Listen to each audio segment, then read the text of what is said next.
汉语读呢汉语读ရပါပြီ汉语读ရဲ့သင်ခန်းစာ1ပေါ့နော်အဲ့ဒါဆိုတော့ဒီမှာကြည်ရင်金天阳天今天ဆိုတော့ဒီနေ့今天ကြည်ရင်金天阳天今天ဆိုတော့ဒီနေ့天阳天天气ဆိုတော့ရာသီဥတု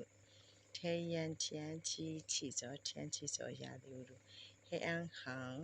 ဆိုတာအလွန်အရန်黑暗行ဆိုတာအလွန်အရန်黑娃娃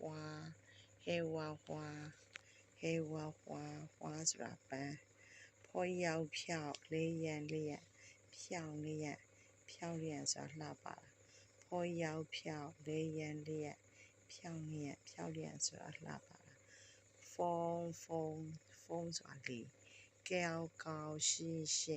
高兴ဆိုတာဝမ်းသာတာကြောဆိုတာ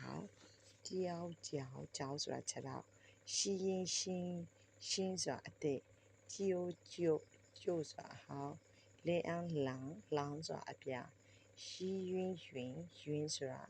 တိမ်ပွိုင်းပိုင်ဆိုတာဖြူတာနော်အဲဆိုပြန်ပြောမယ်今天ဒီနေ့天气ရာသီဥတုဟောင်းဆိုတာအလွန်အရန်ဝါဆိုတာပန်းဖြောက်နေရလှပါတာဖုန်းကလေကောင်းရှင်းဝမ်းသာတယ်ကြောင်ကခြေထောက်ရှင်းအသေးကျိုးအဟောင်းလမ်းအပြာရွှင်ရတိမ်